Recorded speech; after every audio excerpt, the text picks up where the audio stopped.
아멘. 예전에 장로교에 있을 때 이제 목사님한테 들었던 말들을 자주 생각하게 되어집니다. 여러 번 우리 성도님들에게 언급한 적이 있습니다. 특히 이제 목사는 설교를 해야 되는 그런 입장이기 때문에 부담감도 있고 그렇죠.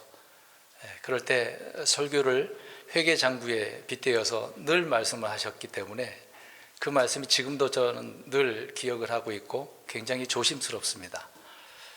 회계장부를 보면 장부가 맞아야 되고 돈도 맞아야 되는 거잖아요. 근데 설교가 장부가 안 맞는 것처럼 되는 경우가 있고 또 돈이 안 맞는 그런 설교가 될 수도 있습니다. 아니면 둘 다 안 맞는 경우가 있거든요. 이제 요새 우리가 흔히 유튜브로 설교를 들으면 그냥 장부만 맞는 그런 설교를 들을 때가 많습니다. 그냥 결론만 우리 이렇게 하나님 앞에 믿음으로 살자, 은혜 받고 살자. 근데 그건 틀린 말은 아니니까 어떻게 보면 돈이 맞는 것처럼 보이잖아요. 근데 그 내용을 보면 장부가 안 맞는 그런 말들이 많죠. 대부분 주님의 말씀보다 자기 말이 많으니까 이제 그런 현상이 일어나게 되어집니다. 우리는 늘 하나님의 말씀이 앞뒤가 정확해야 되는 것 아니겠습니까? 설교가 그런 것처럼 우리의 삶도 그래야 되는 거고 장부도 맞고 돈도 맞아야 돼요. 근데 형편없는 것은 장부나 돈이 안 맞아 버리면 큰일 나죠. 뭔가 크게 빵꾸 난 겁니다. 우리의 신앙이 그렇게 될까 염려되어지는 부분도 있습니다. 늘 우리는 하나님의 말씀에 비추어서 온전할 수 있는 그런 삶이 되었으면 좋을 것 같아요. 왜 이런 말씀 드리냐면 오늘 내용이 그런 부분이 좀 나오기 때문에 한 번 더 생각이 나서 이런 말씀을 드렸습니다. 요새 현대인들은 하나님 앞에 기도 많이 할 겁니다. 기도에 대한 그 필요성을 많이 느끼기 때문에 많이 구하죠. 그런데 많은 그리스도인들이 스스로 하나님 앞에 묻고 기도하고 말씀 속에서 이제 어떤 문제를 해결해 나가야 되는데 그런 판단 능력이 부족하기 때문에 때로는 예수 무당이라고 하는 예언하는 사람들을 찾아가는 경우가 많습니다. 기독교 안에도 무당이 굉장히 많거든요. 주님의 이름을 빗대어서 무당처럼 그렇게 하는 사람들이 굉장히 많습니다. 구약에 그렇게 많이 나오잖아요. 엔돌 무당이 이제 사울이 찾아가는 것처럼 많은 현대 그리스도인들이 그런 무당처럼 행하는 사람들을 찾아갑니다. 예언가들은 특히 많이 찾아가잖아요. 또 때로는 목사를 찾아가는 경우도 많습니다. 이사를 가야 돼요, 말아야 돼요? 우리 자녀들 어떻게 해야 됩니까? 대학을 가야 되는데 어떻게 해야 됩니까? 물어보기는 기도해 달라고 하는 경우도 많죠. 어제 우리 작은 누님이 둘째 아들에 대해서 그 얘기를 할 때 좀 그런 생각도 해봤습니다. 미국에서 이제 대학 문제 때문에 그런 얘기를 해서 기도해 달라고 하길래 이거 뭐 어떻게 기도해야 되나 그런 고민도 해봤습니다. 거기에 잘 붙게 해달라고 기도해야 되나 아니면 어떻게 해야 되나 이제 그런 기도 요청이 있게 되어지면 고민이 돼요. 그러니까 이 현대 그리스도인들은 그런 부분이 많거든요. 대학에 붙으려면 어떻게 해야 될까요? 기도해서 붙을까요? 아니면 공부 잘해서 어떤 데이터가 실력도 나오고 졸업장도 있고 어떤 자격증도 따고 그러면 그것을 토대로 해서 서류 검토해서 합격을 시키는 경우잖아요. 근데 그런 면도 없이 기도해가지고 하나님 그 사람 못 보게 해가지고 합격되게 해달라고 그런 경우도 있어요. 그래서 합격해가지고 하나님께 기도 응답해 줬다라고 하는 그런 부분도 있습니다. 어떨까요? 응답해 주셨다고 생각하시나요? 이게 애매하죠. 물론 기도해서 그렇게 된 거니까 또 응답이라고 표현할 수도 있는데 그런 게 참 어렵습니다. 많은 그리스도인들이 그런 부분에 있어서 좀 취약한 부분이 있지 않나 생각되어져요. 그만큼 우리가 판단할 수 있는 능력이 부족하다라고 하는 것입니다. 예를 들어서 저와 여러분들이 성경을 읽을 때 이제 구약 이스라엘 백성들이라고 한번 생각해 보세요. 이스라엘 백성들은 하나님 앞에 이제 많은 것을 묻잖아요. 특히 무엇을 결정해야 될 필요성이 있기 때문에 그럴 때마다 누구를 찾아갑니까? 제사장이나 대언자를 찾아가잖아요. 왕은 주로 이제 판결하는 그런 자니까 주로 이제 제사장을 과거에는 많이 찾아갔습니다. 대언자가 많이 있어서 활동하기 전까지는 주로 제사장을 찾아갔거든요. 제사장에 가서 물어요. 왜 물어보겠습니까? 답을 얻으려고 무언가 결정을 하고 싶어서 그러는 거죠. 그럼 저와 여러분들이 구약 이스라엘 백성들이라고 한다면 쫙 굉장히 먼 지역에 살았다고 생각해 보세요. 이스라엘 중심이 예루살렘이라고 한다면, 아니면 저 위에 단이나 아니면 이스라엘 맨 밑에 쪽으로 유다가 밑에가 되겠죠. 끝부분에 산다고 생각해 보세요. 먼 지역에 있는데 그걸 묻고 싶으면 어떻게 해야 되겠습니까? 어디로 가야 돼요? 예루살렘으로. 물론 곳곳마다 이제 성읍이 있고 레위 사람들이 거하고 있는 곳도 있거든요. 어찌됐든 간에 물어보려면 가야 돼요. 그 먼 거리를. 우리가 지금 그렇게 한다고 생각해 보시면 어떻겠습니까? 힘들겠죠. 근데 가는데도 빈손으로 가면 안 되잖아요. 이제 과거에는 누구를 찾아갈 때는 꼭 뭔가 드려야 되는 것이 있잖아요. 사울이 이제 소를 잃어버렸을 때 그 같이 갔던 종이 얘기하잖아요. 거기에는 대언자가 있다, 말하는 사람이 있다 그래가지고 그냥 가면 안 된다라고 한 그런 내용도 나오잖아요. 그래서 지금 많은 그리스도인들도 누구를 찾아갈 때는 빈손으로 가지 않습니다. 뭘 들고 가요? 돈 들고 가잖아요. 어떻게 보면 그 형식이 똑같죠. 우리가 이런 부분을 좀 잘 이해할 필요가 있어서 이런 말씀을 드리고 있는데, 오늘 이제 출애굽기 28장 30절 말씀이잖아요. 우림과 둠밈이 나와요. 근데 판결 흉패라고 이제 표현하고 있는데 12보석이 있습니다. 그러니까 대제사장의 의복 중에 이제 가슴 부위에 있는 이제 12개의 보석이 있어요. 이스라엘 지파잖아요. 거기 이름도 새겨져 있고 각 보석마다 이스라엘 지파의 이름이 모두 거기에 기록되어 있습니다. 근데 그것을 또한 통틀어서 판결의 흉패라고 합니다. 그 판결의 흉패라고 불리는 그 안에다가 뭘 넣으라 그래요? 안쪽에다가 오늘 두 가지, 우림과 둠밈을 넣으라라고 이야기합니다. 항상 넣어두고 있는 거죠. 근데 희한하게 보석은 색깔도 나와 있으니까 이런 모양이구나 라는 것을 알 수가 있어요. 근데 우림과 둠밈에 대해서 저도 예전에 읽을 때마다 늘 궁금했었거든요. 이 우림과 둠밈이 어떻게 생긴지 아시는 분? 아무도 몰라요. 성경에 안 나와요. 어떻게 생겼는지 모른단 말입니다. 근데 그거를 12보석 안에다가 넣으라고 나와 있어요. 그러니까 어떻게 생겼는지, 어떤 보석인지, 어떤 모양인지도 몰라요. 어떻게 제작했는지 그 내용도 안 나옵니다. 희한하죠? 기록되어 있지 않으니까. 근데 우리가 이제 그 단어와 의미가 사용되는 그 부분을 통해서 알 수가 있는 부분이 있거든요. 먼저 우림이라고 하는 뜻은 빛을 말하고 있습니다. 빛. 그러니까 우르라고 하는 단어에 이제 복수로 우림이라고 이제 단어가 이제 사용되고 있는데, 그러니까 빛들이라는 뜻이죠. 복수니까 빛들. 예전에 제가 장로교에 있을 때 목사님의 동생분이 개척을 했는데 그 교회 이름이 우림교회였거든요. 이 빛들, 빛이라는 뜻입니다. 이제 그런 것도 이제 기억이 나네요. 그리고 둠밈이라고 하는 것은 이제 진리, 온전하다라고 하는 그런 뜻이거든요. 그러니까 둠밈이잖아요. 한국말로 이제 둠인데 원래는 이제 톰이라고 하는 단어거든요. 그거에 이제 복수로 둠밈이라고 사용되고 있습니다. 그러니까 완전하다라고 하는 그런 뜻이 되겠죠. 이런 부분이 있어서 마틴 루터는 이제 루터 성경 있잖아요. 우림과 둠밈이라고 번역을 한 게 아니라, 그렇게 그대로 쓴 게 아니라 빛과 공이라고 이렇게 번역을 했다고 합니다. 이제 그건 번역이죠. 근데 지금 현대 번역본 우리가 보는 성경, 킹제임스 성경도 마찬가지로 영어 성경에도 우림과 둠밈으로 그냥 음력했어요. 그렇게 되어져 있습니다.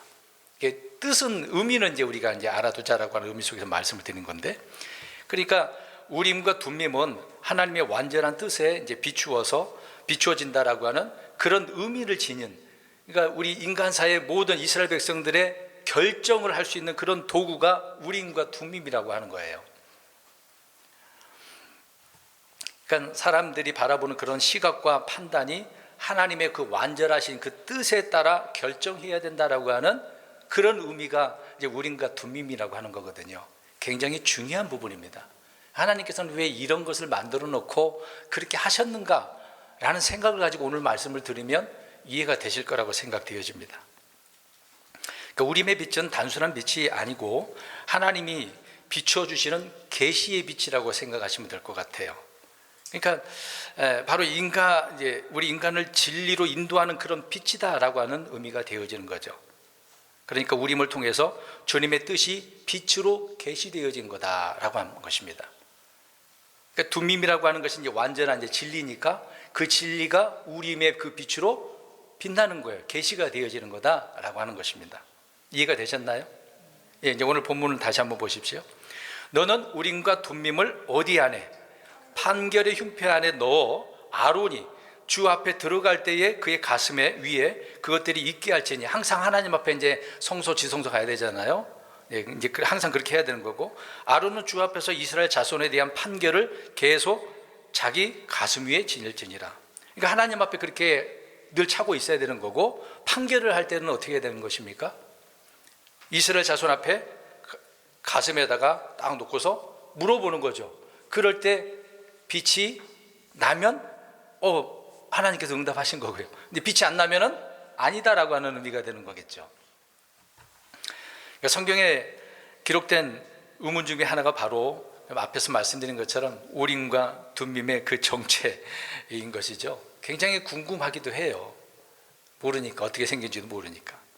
그러나 이렇게 명확히 밝게 알 수 없었던 의문점에도 불구하고 정확하게 알 수 있는 것이 바로 이런 문제다. 용도가 뚜렷하니까요. 금방 말씀드린 것처럼. 그러니까 대제사장을 통해서 주님의 뜻이 공개적으로 드러나는 거예요. 그러니까 우림과 둠밈이라고 하는 것은 백성들 앞에 공개적으로 드러나는 거예요. 딱 빛이 나니까 백성들이 눈에 볼 때는 다 하나님 뜻이 이거구나, 결정을 하나님께 정해 주셨으니까 알게 되어지는 거죠.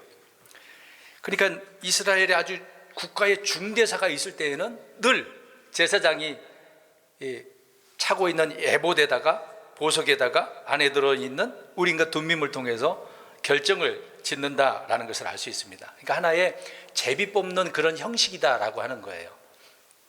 희한하죠? 그러니까 말씀해 주실 때 제비 뽑는 것처럼 하나님께서 보여주시는 거죠. 빛으로. 그런 역할을 했다라고 하는 것입니다. 그러니까 대제사장이 하나님의 뜻을 알기를 원할 때 이렇게 묻게 되어지면 우림은 빛을 발하면서 응답을 해주는 형식이었다라는 것을 알 수 있습니다. 이것은 이제 정확한 거, 이 의미, 도구의 의미는 알 수 있는 거죠. 어떻게 활용이 되었다라고 하는 것은요. 근데 사람들은 이 우림과 둠밈이 어떻게 보면 흔히 우리가 뭐 영화나 드라마에 보면은 뭐 마법의 구슬처럼 그렇게 생각하는 경우가 많이 있는데 전혀 그런 게 아닙니다. 그런 게 아니죠. 하나님의 뜻을 계시해 주는 진정한 판결의 흉패다라고 말씀을 하고 있는 겁니다. 뒤에서 더 말씀드리겠습니다만은 사울은 이 우림을 통해서 하나님의 뜻을 구하고자 하지 않았습니까? 근데 하나님께서 어떻게 하셨어요? 우림으로도 대언으로도 말씀 안 해주셨단 말입니다. 그러니까 이 사무엘상 28장 6절에 그렇게 말씀을 하고 있는데, 그러니까 세 가지로 말씀하시는 거예요. 때로는 꿈으로, 우림으로, 대언자로 하나님께서는 자신의 말씀을 계시해 주시는 거거든요. 꿈은 개인적인 거예요. 전체 사람들이 다 똑같은 꿈을 꾸는 건 거의 없는 거고, 개별적으로 꿈을 꾸게 하십니다. 그것을 통해서 하나님께서는 계시해 주는 경우가 많거든요. 근데 우림은 앞에서 말씀드린 것처럼 개인적인 것이 아니라 공개적으로 누구나 다 알 수 있도록 해주시는 그런 판결이었다라고 하는 것입니다. 대언자는 어떻습니까? 하나님의 말씀을 받아서 선포하게 되어지면 선포한 그 말씀을 들은 사람들이 주님의 이게 뜻이다 아니다라는 것을 판단할 수 있게 되어지는 거죠. 그러니까 약간 이게 다른 면이 있습니다. 근데 유대인들의 전승에 따르면 이제 그들은 나름대로 추측을 한 거예요. 이제 몇 가지를 또 얘기할 건데, 첫 번째로는 흙과 백으로 되어진 그런 돌이라고 생각했던 바가 있는 것 같아요. 그러면은 아무거나 집어넣고 정의로운 답을 얻을 수 있으니까. 사울도 만약에 그렇게 흙과 백처럼 했다고 한다면 금방 답을 얻을 수도 있는데 그런 의미가 아니니까 그건 아니라고 생각될 수가 있어요. 근데 두 번째는 좀 일리가 있는 면이거든요. 대제사장의 가슴에 이제 흉패 안에 12지파를 상징하는 보석들이 있지 않습니까? 근데 그 보석에 새겨진 것이 있어요. 뭐가 새겨졌을까요? 보석에 각 보석마다 12개인데 12지파에 이름이 새겨져 있어요. 이름이 새겨져 있다고요. 28장 21절에 그렇게 기록을 하고 있습니다. 그러니까 대제사장이 하나님께 질문을 할 때 이 보석에 새겨진 그 이름이 있으니까 알파벳이 있을 거 아니에요. 거기에 히브리어 알파 있을 거 아닙니까? 알파벳이.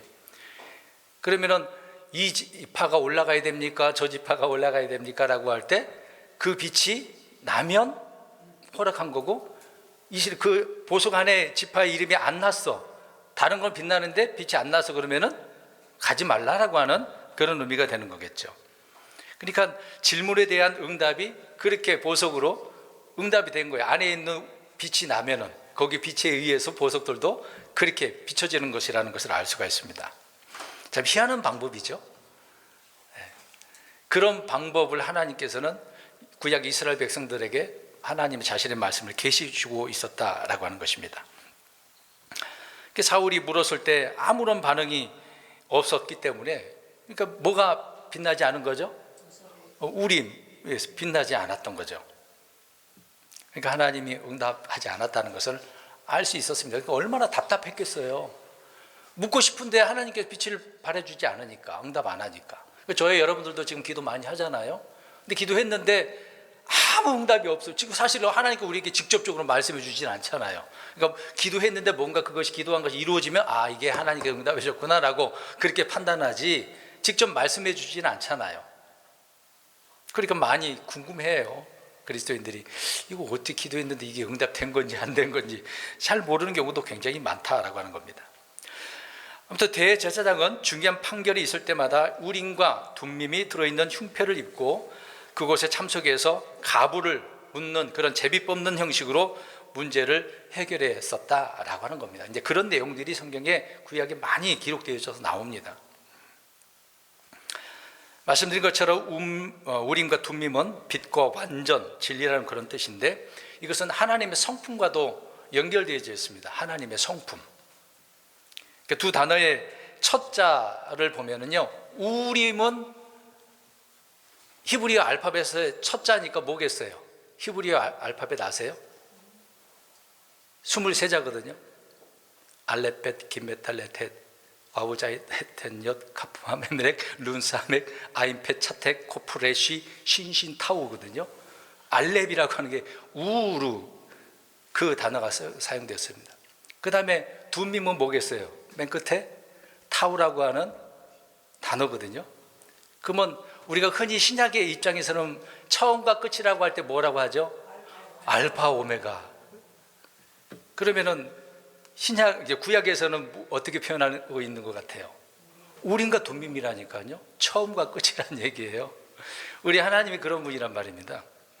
이제 구약이나 신약, 우리 신약적인 것만 생각을 했잖아요. 구약에도 그런 의미가 있는데 이거를 우리가 잘 살펴보지 않아서 그렇습니다. 그러니까 처음과 마지막 글자를 사용하고 있어요. 그러니까 하나님의 성품이니 처음과 나중이시고 시작과 끝이신 분이라고 말씀하고 있지 않습니까? 그런데 희한하게도 하나님께서 이제 말씀으로 계시해 준다라고 하는 것은 우리가 뭐 전혀 이상한 것은 없는데, 어디 계속해서 이걸 비춰줘야 되는 부분이 있는데 항상 매번 기계적으로 막 계속 비춰주고 안 비춰주고 그렇게 되지는 못했던 것 같아요. 성경 읽어보면 그러니까 사용 빈도가 점점 줄어들었다는 것을 알 수가 있습니다. 모세를 통해서 그 당시에 가나안 땅에 들어가는 경우에도 그렇고, 또 왕정 시대 때도 그렇고 대부분 비춰준 바가 있었는데 시간이 지나가면 갈수록 그 빈도가 줄어들게 됩니다. 그 이후에 이제 대언자가 과거에는 그렇게 많지 않았거든요. 근데 대언자가 많이 생기게 되었습니다. 증대됐습니다. 특히 왕정 시대 때의 대언자가 굉장히 많죠. 우리 흔히 성경 읽어보면 대언서라고 하잖아요. 대언한 대언자들이 그때 많이 활동을 했기 때문에, 모세도 대언자긴 하거든요. 아브라함도 대언자긴 합니다만은 과거에는 그렇게 적었었어요. 근데 대제사장을 통해서 우림과 둠밈을 통해 그렇게 비춰주다가 점점 사용 빈도가 줄어들고, 대언자들을 통해서 이렇게 음성에 귀 기울일 수밖에 없는 그런 상황이 오게 되었던 것이죠. 이제 왜 이렇게 흘러가고 있는가를 지금 잠깐 설명을 하고 있는 내용이거든요. 신약까지는 하나님께서 어떻게 이렇게 하고 있는가, 그것도 우리가 이해를 해야 될 필요가 있기 때문에. 그리고 또 하나는 율법 교육이 그러니까 대제사장들을 통해서 많이 가르치게 되는 경우가 있거든요. 제사장을 통해서 가르칩니다. 우리 뒤에서 보게 되어지면은요, 이 우림과 두밈이 있는 자에게 가르침을 받아야 된다라고 하는 내용도 있습니다. 그러니까 율법 교육을 많이 배우면 배울수록 사람들이 판단, 이 기준이 율법의 판단 기준이라고 말하고 있지 않습니까? 그러니까 이 말씀을 우리가 많이 알고 있으면 있을수록 어떻다는 거예요? 대제사장에게 갈 필요가 없게 되어지는 거죠. 이제 그런 기능이 되는 것입니다. 그러니까 율법 교육이 많이 있게 되어지면은 갈 필요가 없다. 그렇게 되어지는 현상이 되는 것입니다. 이러보건대 우림과 둠밈은 신약 교회 시대하고는 그래서 맞을까요, 안 맞을까요? 오늘 제목을 그렇게 써놨습니다. 우림과 둠밈이 지금도 필요한가라고 할 때 어떨까요? 전혀 맞지 않습니다. 지금 우림과 둠밈이 있을까요?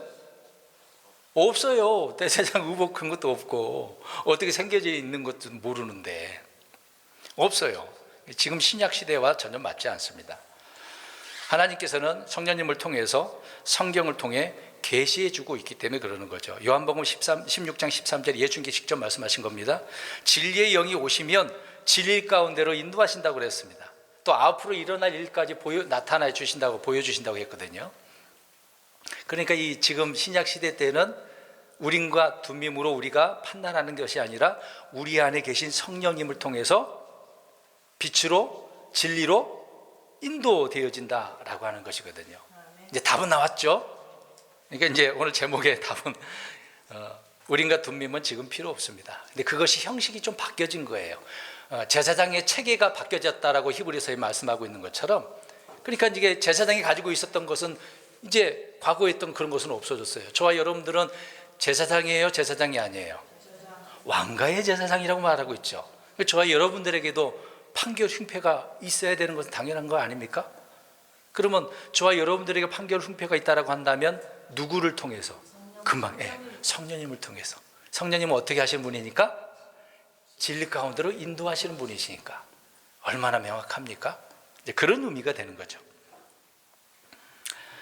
만약 저와 여러분이 교회의 어떤 문제를 해결하기 위해서 이렇게 제비를 뽑는 것처럼 한다라고 한다면 이건 옳지 않은 거죠. 지금 우리가 이제 하나님께 물을 때 성령님께서 인도해 달라고 그렇게 기도하면 되는 겁니다. 어려울 게 하나도 없는 거죠. 그러니까 우리는 말씀으로 감각들을 단련시켜서 선악을 분별해야 되는 거죠. 이런 분별 능력이, 판단 능력이 없게 되어지면은 앞에서 처음에 제가 얘기했던 거잖아요. 누구를 찾아가야 돼요? 지금 현실판에, 현실 무당 예언자들, 그런데 찾아가는 거예요. 돈 들고. 돈 안 써도 되는데 왜 굳이 꼭 돈을 갖다 바쳐요? 그것도 적은 금액도 아니고 유명한 목사님한테, 유명한 예언자한테 응답 받으려면 돈이 또 한두 푼도 아니더라고요. 내가 기도해 주면 하나님 응답 잘해줘. 여러분 신빙성이 있습니까? 그리고 가는 사람이 있다니까요.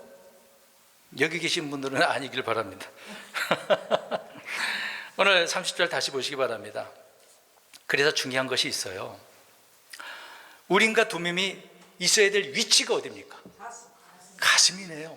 아주 중요한 부분이에요. 그러면 판단 기준이 어디에 있어야 되는 거예요? 가슴, 마음이잖아요. 그러니까 머리가 아니라는 거예요. 우리는 대부분 판단을 어디로 합니까? 머리 이성으로 하잖아요. 이성으로, 머리로. 성도가 옳고 그름의 그 이상의 판단 기준이 있는데 그것이 죄의 말씀이어야 되는 거거든요. 네. 근데 뭐 이성적으로 어떤 지식적으로 해서는 안 되는 것입니다. 한번 우리가 이제 이 부분을 좀 생각해 보겠습니다. 머리로 판단하는 거하고 가슴으로 판단하는 거하고 성경 읽다 보면은요, 어떻게 이게 앞뒤가 안 맞는 것처럼 하는 그런 내용들이 있거든요. 그러니까 그럴 때에 우리가 머리로 판단하면 안 되는 거고 가슴으로 판단을 해야 될 필요성이 있기 때문에 그렇습니다. 예를 들어서 예수님의 산상수훈에 이제 주로 마태복음에 말씀한 바가 많이 있는데, 누가 나의 오른뺨을 때리면은 내미시겠어요? 머리로 생각해보면 날 뺨 때려줬어. 그럼 어떻게 머리로 생각하면 저는 빨리 고소해버려야지. 안 그래요? 폭력을 내가 당했잖아요. 고소 안 하세요? 와, 착하신 분이다. 요즘 고소해버리더라고요. 미국은 뭐 고소하는 나라니까. 이제 한국도 그러더라고요. 조금만 스쳐서 살짝 스쳤는데도 고소해버리고, 참 희한한 세상입니다. 그러니까 나의 오른밤을 때리든지 못 때리든지 아니면 뭐 맞서 싸우든지 왜 때리냐고 하든지 간에 손해배상을 청구하든지 사과를 받아내든지 간에 합리적으로 법적으로 해야 옳잖아요. 근데 주님은 어떻게 하라 그래요? 왼뺨도 돌려대라. 왼뺨 맞으라네요. 여기에서 맞으실 분 계시나요? 옆 사람 쳐다보시 한 대씩 한번 때려보실까요? 더 세게 때릴걸요. 어떤 기독교 단체에서는요, 서로 부부간에 화해시키려고 서로 화내는 장면도 하고 때리기도 하더라고요. 그런 데가 있어요. 그러다가 그 자리에서 막 이혼하더라고요. 또 화가 나가지고 세게 때려버리고. 잘못된 프로그램이죠. 어떻게 그렇습니까? 그러니까 법과 상식이 무너지는 그런 내용들이 성경에 얼마나 많이 나옵니까? 그럴 때는 머리로 판단하지 말고 가슴으로 판단하라고요. 그래서 우림, 둔림, 판결의 흉패라고 하는 것이 중요한 건데, 그것이 오늘날 우리 성령님을 통해서 진리의 말씀을 통해 옳고 그름을 판단해야 된다라고 하는 거죠. 그래서 우리 안에 있는 생명의 성령의 법이라고 말씀을 하고 있는 겁니다. 이게 그래서 법이라고 해요. 법이라고요. 우림과 둔림이 가슴 속에 있다라고 하는 것은 우리의 생각이 머리가 아닌 가슴이어야 된다라고 하는 말씀이 되는 겁니다. 우리 마음속에 감추어진 하나님의 말씀이 판단의 기준이 되어야 된다. 그러니까 사실 우리 말씀 우리 마음판에 새기게 되어지면 눈에 보입니까? 안 보입니까? 안 보이는 거잖아요. 근데 그런 말씀들이 판단 기준이 되어서 결정을 하는 것입니다. 그러니까 하나님은 이스라엘 백성을 광야로 인도하셨을 때 모세를 통하여 대면하여 말씀하셨잖아요. 그러나 모세가 죽은 후에 여호수아는 어떻습니까?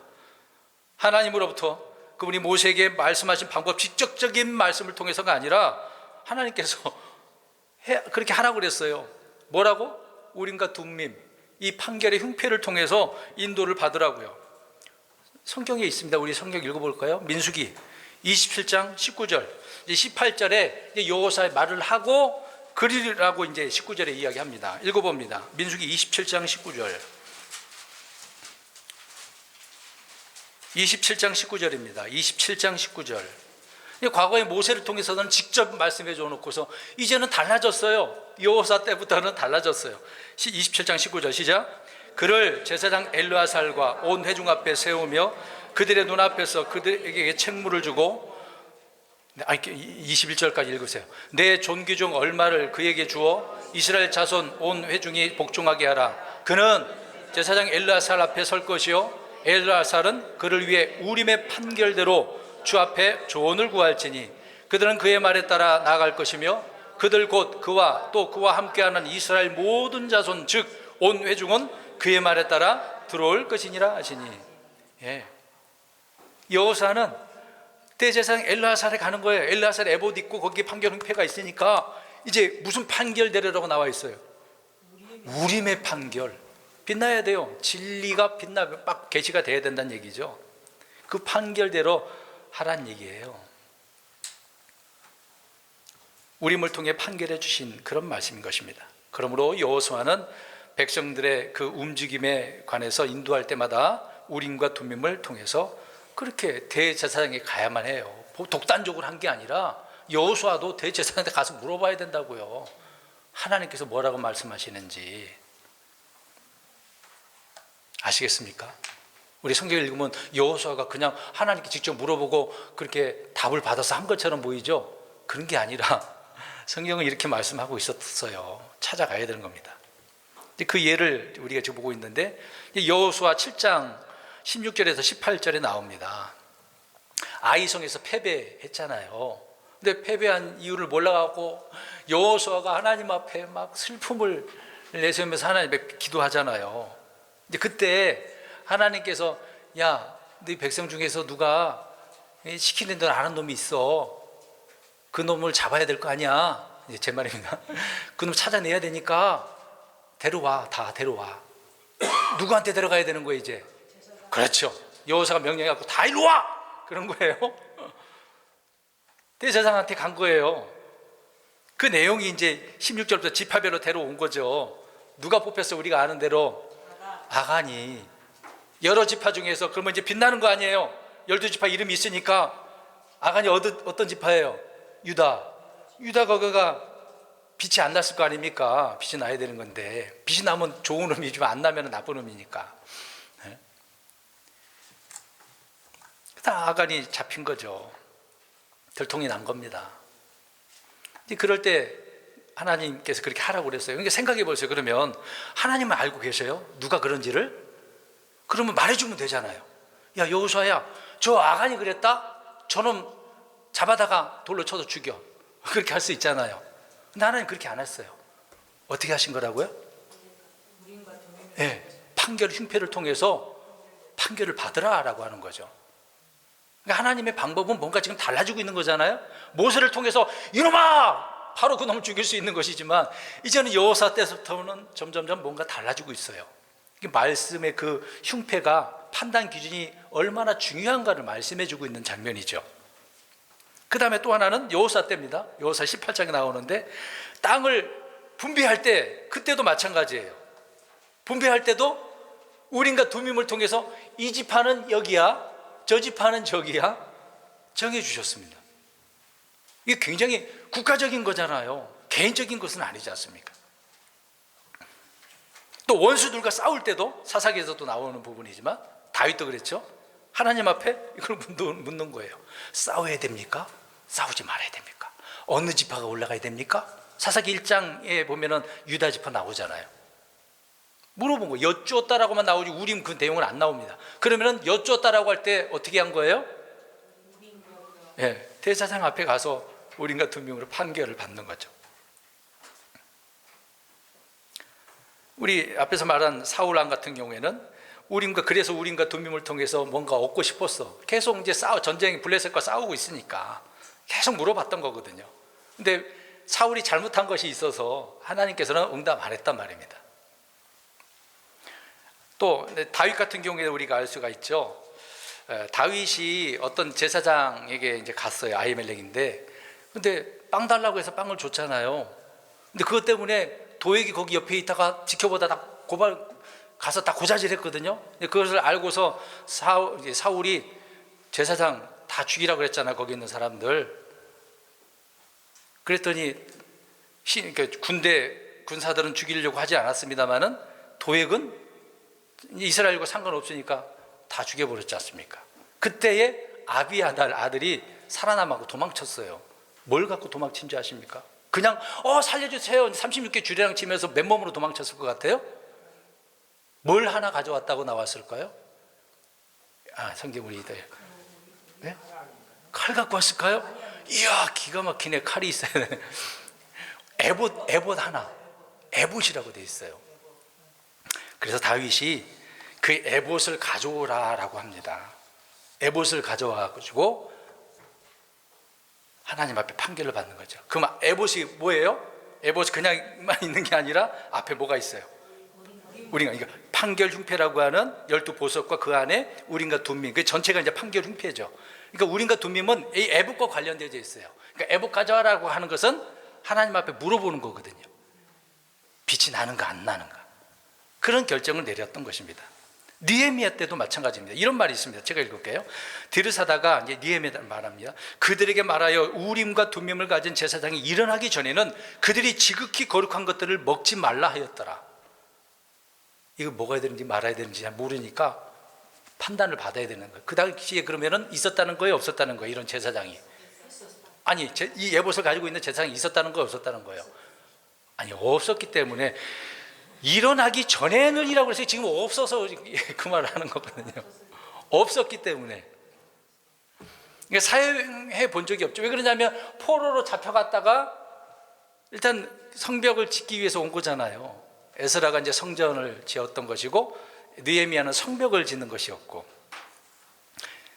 아무튼 그 안에 뭔가 문제가 있었기 때문에 하나님께 뜻을 묻기 위해서 뭐가 필요했다는 거예요? 에봇, 우림과 둠밈을 가진 제사장 꼭 있어야 돼요. 그래서 돌아올 때도 제사장이 꼭 필요 있었던 거예요. 그냥 오면 안 돼요. 많은 사람 잡혀갔지만 제사장도 같이 왔잖아요. 중요한 것입니다. 다시 말씀드립니다. 12개 보석으로 된 흉패는 우림과 둠밈으로 인해서 판결 흉패라고 불렸는데, 우림과 둠밈은 제사장들인 레위인들과 함께 있었기 때문에, 그래서 이것을 가지고 있는 자가 가르칠 수 있었다. 앞에서 잠깐 얘기했던 그 내용을 읽어보겠습니다. 신명기 33장 8절에서 10절입니다. 그러니까 레위인들은 늘 가르쳤던 거예요. 뭘 가르쳤어요? 율법을 가르쳤어요. 왜 가르친 거예요? 판단 기준이 뭐라는 거예요? 말씀 율법이었기 때문에. 자, 신명기 33장 8절에서 10절 시작. 레위에 관하여는 그가 이르되 주의 둠밈과 우림이 주의 거룩한 자에게 있기 원하나이다.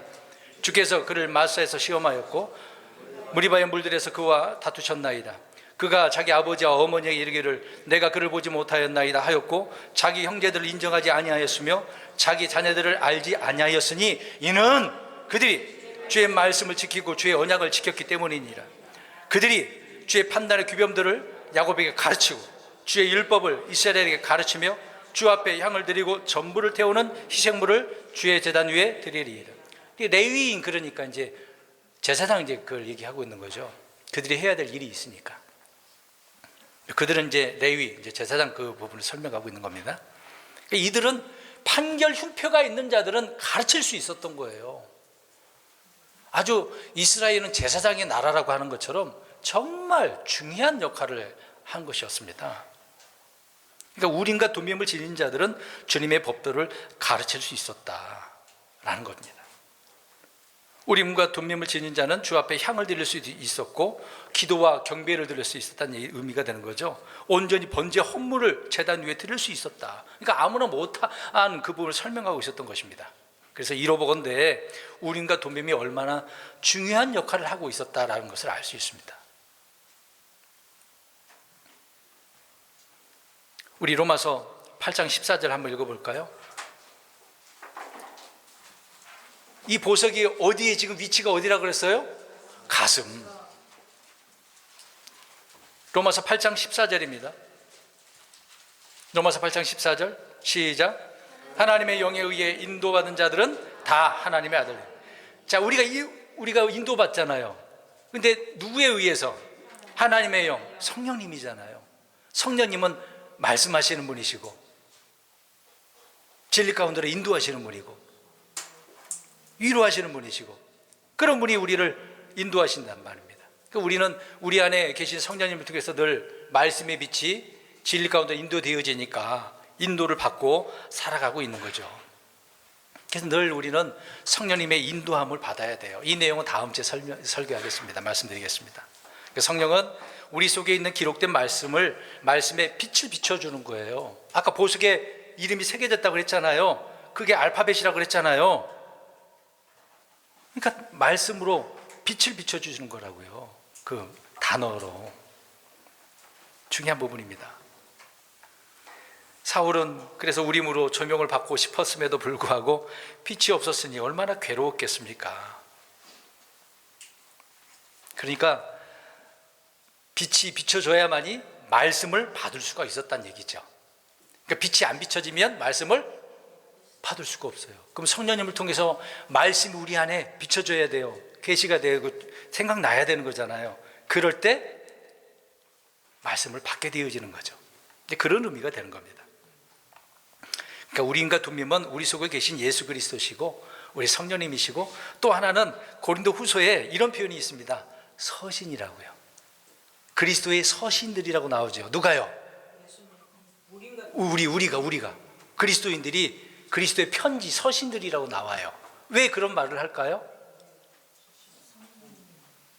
서신은 주로 뭐가 새겨져 거기에 기록을 하는 거죠? 글자가 써 있잖아요. 그럼 저와 여러분들에게는 글자가 새겨져 있어야 되네? 어디에? 가슴에. 무엇이? 주님의 말씀이.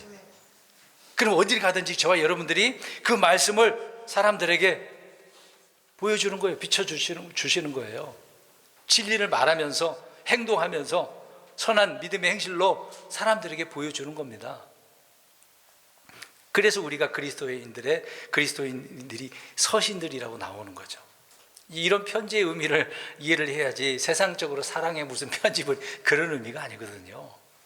다 성경적인 의미가 있기 때문에 그렇게 말씀들을 하고 있는 것입니다. 그러니까 우리는 모두 살아있는 그리스도의 편지들로서 저자는 이제 성령님이시니까 보석 위에 글자가 새겨져 있어야 하는 것처럼 말씀이 새겨져 있어야 된다라고 하는 것입니다. 그러니까 하나님의 성령은 성경을 통해서 이렇게 말씀하시고 또 이런 편지 백성들을 통해서 또 말씀도 해주고 있다라고 하는 겁니다. 이런 부분에 있어서 저와 여러분들이 귀중한 역할을 하고 있는 거예요. 복음을 전도할 때 복음 우리가 선포하지 않습니까? 전도할 때도 이런 의미로 주님을 선포를 해야 돼요. 우리 안에 말씀을 다 가지고 우리의 입술을 통해서 혀를 통해서 주님을 보여줘야죠. 그게 우리가 해야 될 일인데요. 그래서 우리는 성경을 우리 마음판에 기록하는 습관을 가져야 돼요. 말씀을 마음판에 새겨야 된다고요. 희한하죠? 머리에 새기는 것처럼 보이죠? 근데 성경은 머리에 새기는 게 아니라 마음에 새기는 거예요. 생각은 머리로 하겠죠. 새기는 것은 가슴에 대해 하는 겁니다. 둬야 돼요. 그래서 마음판에 자신의 말씀을 하나님께서는 기록하신다라고 하고 있는 거죠.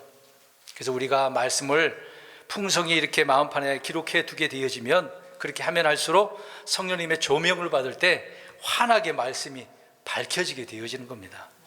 네. 근데 머리에만 이렇게 새기는 분들이 있어요. 머리에만. 우리 킹제임스 진영만 그런 게 아니라 다른 곳에 개신교도 마찬가지로 대부분 처음에 그러더라고요. 좀 성숙해 하면 달라지겠습니다만은 그러기 전까지는 일단은 머리에다가 집어넣고 보는 거죠. 가슴에 새기는 것은 둘째고 우리는 하나를 들을 때마다 어디에다가 마음 가슴에다가 새겨야 돼요. 여기다 숨겨놔요. 늘 저장해 둬야 되는 거거든요. 그렇지 않으면은 머리에만 두게 되어지면 꼭 문제를 일으킵니다. 그런 경우가 너무도 많죠. 그래서 우리 킹제임스 진영에 보면은 떠돌아다니는 많은 분들이 종종 그렇게 있긴 하거든요. 정착도 못하고 늘 가는 곳마다 문제를 일으키는 경우가 많더라고요. 주님은 그래서 우리 마음 속에 그리고 생각 속에 자신의 그 법을 기록하신다고 이야기합니다. 우리 성경 보겠습니다. 예레미야 31장 33절 읽겠습니다. 예레미야 31장 33절 그리고 히브리서 10장 16절입니다. 예레미야 31장 33절 31장 33절 31장 33절 시작. 그러나 내가 이스라엘 집과 맺을 언약은 이것이니 곧 그날들 이후에 내가 내 법을 그들의 속중심부에 두고 그들의 마음속에 그것을 기록하여 나는 그들의 하나님이 되고 그들은 내 백성이 되리라고 주가 말하노라. 자, 히브리서 10장 16절 가서 보겠습니다. 히브리서 10장 16절 10장 16절 히브리서 10장 16절 시작. 그 날들 이후에 내가 그들과 맺은 언약이 이것이라. 주가 말하노라. 내가 내 법들을 그들의 마음속에 두고 그들의 생각 속에 그것들을 기록하리라 하신 뒤에 맺을 이게 미래적인 부분이죠. 미래 시제. 하나님이 그렇게 기록하신대요. 그런데 우리는 거부하는 경우가 많죠.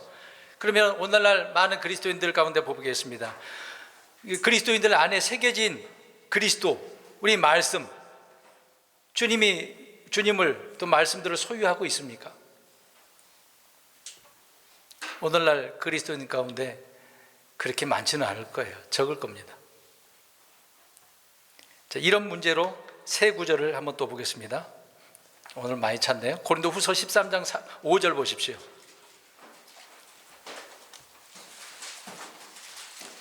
(13장 5절) 13장 5절